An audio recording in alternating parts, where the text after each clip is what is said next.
अस्सलाम वालेकुम। फार्माकोलॉजी की क्लास में आज हम पढ़ेंगे administration route of drug administration. हम कौन सी अद्वियात किस किस रास्ते से हम जिस्म में दाखिल कर सकते हैं।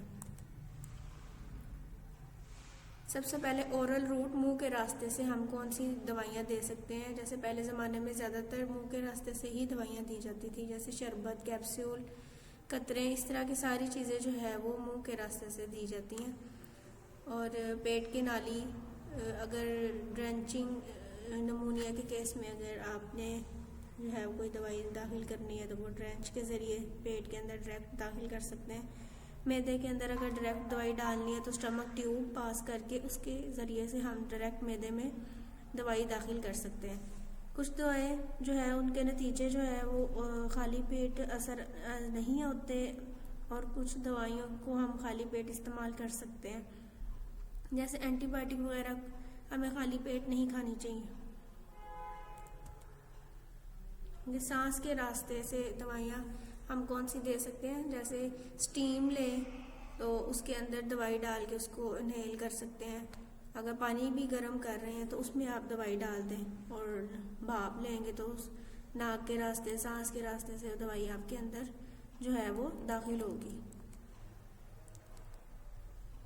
टॉपिकल एप्लीकेशन, ये वो तरीका है कि आप जिल्द के ऊपर कोई दवाई लगाते हैं, जैसे कोई लोशन, मरहम, पेस्ट, तेल, क्रीम, इस तरह की कोई भी दवाई जो आप जिल्द के ऊपर लगा के इस्तेमाल करते हैं।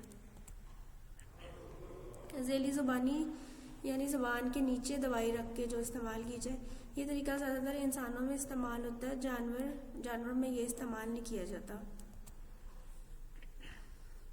मुक्कत का रास्ता, रेक्टल रूट, जैसे कब्ज़ के केस में अनीमा करते हैं डायरेक्ट रेक्टम से, और कोई भी दवाई जो है आपने डायरेक्ट अंदर जो है रेक्टम के ज़रिए जो इंजेक्ट की जाए उसको कहते हैं ये rectal route. Parenteral route, injection यानी टीका लगा के, किसी भी रास्ते से टीका लगा के आप पट्ठों में लगा लें या रग में लगाएं, स्किन में लगाएं। इंजेक्शन के थ्रू जो है कोई भी दवाई जिस्म के अंदर दाखिल करना। इंजेक्शन के रास्ते में हम लोग ये पढ़ेंगे, मतलब अगर आप कोई दवाई का असर तेज़ी से चाह रहे हैं तो आप उसको रग के रास्ते से जिस्म के अंदर दाखिल करेंगे। सबसे ज़्यादा तेज़ी से जज़ब होती है रग के रास्ते से, उसके बाद फिर पट्ठों में लगाई गई दवाई उसकी जज़ब होगी, और उसके बाद फिर स्किन में लगाई हुई दवाई सबसे आहिस्ता जज़ब होगी। इस तरीके में हम जलन पैदा करने वाली दवा लगाते हैं, यानी रग के ज़रिए से वो दवा लगाते हैं जो पट्ठों से लगाएंगे तो जलन होगी, और या वो दवाई जो जिसका हमें फौरी रिजल्ट चाहिए उसको हम रग के ज़रिए लगाएंगे। पट्ठों में इंजेक्शन, पट्ठों में हम वो वाली दवाई लगाएंगे जिसकी जलन कम होगी, ज़्यादा तकलीफ़ नहीं देगी। बड़े जानवरों में गर्दन वाली जगह पे लगाएंगे, और छोटे जानवरों में गर्दन और पीठ पीछे जो टांगों वाली साइड पे, दोनों जगह पे लगा सकते हैं। इंजेक्शन ऑफ सबक्यूटेनियस यानी स्किन के अंदर, इस तरीके में हम दवाई लगाते हैं वो जिस आपको ज़्यादा देर तक उसका असर चाहिए, वो आहिस्ता आहिस्ता जज़ब होती है। इसमें हम स्किन इंजेक्शन इस तरह लगाना कि सुई जो है वो पट्ठे के अंदर भी ना जाए और नाड़ में भी ना लगे, सिर्फ स्किन के अंदर जो है वो उसके अंदर सुई जाए, और इस तरह दवाई उसके अंदर इंजेक्ट की जाती है।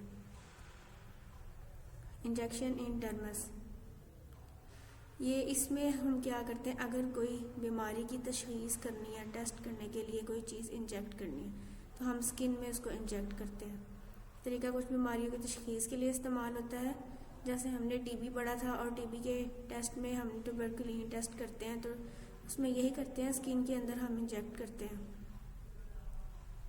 और तब्दीलियों को चेक करने के बाद जो है हम ये डायग्नोज करते हैं कि बीमारी पॉजिटिव है या नेगेटिव।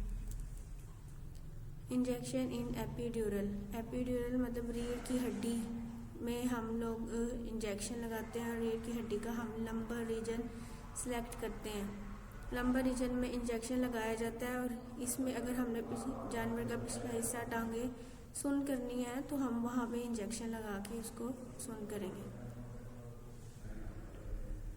इंजेक्शन इन पेरिटोनियम यानी पेट की लेयर के अंदर अगर इंजेक्शन लगाना है, ये ज़्यादातर लैब के एनिमल्स में ये तरीका इस्तेमाल किया जाता है और तेज़ी से दवाई इसमें जज़ब होती है। बच्चादानी में इंजेक्शन, बच्चे को जन्म देने के बाद अक्सर जानवरों के यूट्रस में इन्फेक्शन हो जाती है और अगर आपने डायरेक्ट यूट्रस में दवाई डालनी है तो आप रॉड पास करके डायरेक्ट दवाई को आप यूट्रस में इंजेक्ट करेंगे जिससे वो इन्फेक्शन से पाक होगा।